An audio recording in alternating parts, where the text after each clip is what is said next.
Food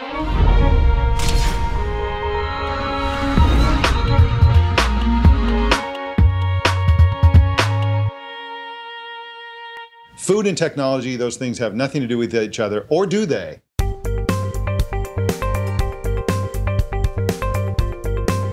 technology-oriented people tend to also be foodies. And I think the reason for that is a nerd, a technologist, is somebody who doesn't accept things the way they are. They think there's a better way to do things. For years now, technology has been changing the way consumers and operators interact. We use touchscreens, and the touchscreens really exist to solve a business problem. How do you maximize throughput with minimizing labor and do it in a way that's thoughtful and creative and not just some schlocky looking design? People appreciate that.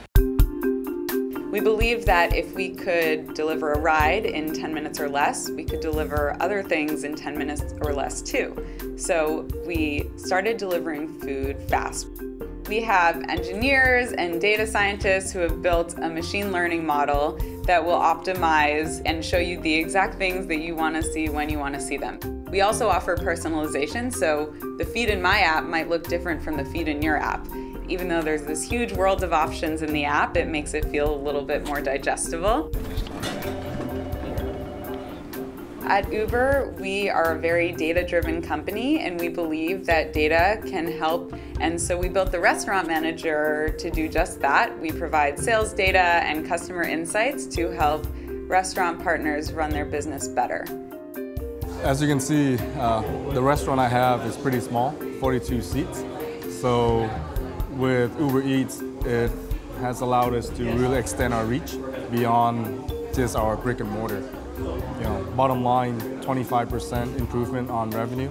So with this new Uber Manager app, it kind of allows the mom and pops more access to data that are critical to really making a pertinent decision based on the information, like what items to leave off the menu. Certain items just take longer and it's not worth it. You know, with technology changing and with the on-demand partners, if you're not on board, you're getting left out. If you have a big restaurant, that's different. But when you have a 42-seat restaurant, Uber Eats triples that into maybe a 100-seat restaurant.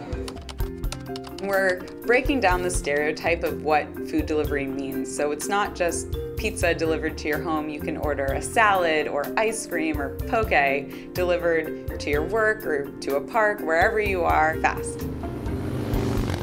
Last year, Foodable predicted the future of food technology. That's what's really going to transform the whole food service industry is invisible transactions. People will simply take things or whatever and walk out. And then we reported on it as it began to happen. In times when speed and efficiency are highly valued qualities by the everyday consumer, Amazon, the logistics tech giant, has opened the first grocery store of its kind to appease such demands. Amazon Go requires no checkouts. You literally grab your items and simply walk out.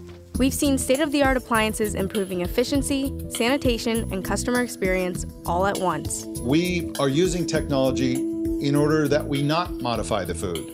So when you use Blue Apron, the big benefit is not that they've figured out how to preserve meals for months and deliver you this meal that's been like somehow preserved.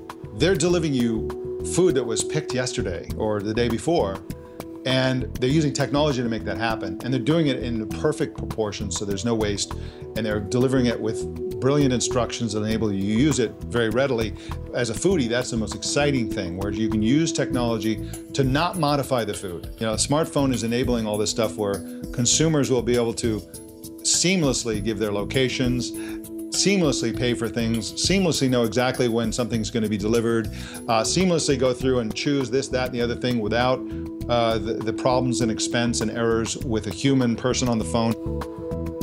I grew up being an Apple fanatic. For me, what always excited me about Apple, especially when Jobs came back, was that level of excitement that a product would have. There's always this level of excitement because there was so much thought that was put into it. And Apple ultimately became the biggest company in the world. Why? Because people appreciate thoughtful products.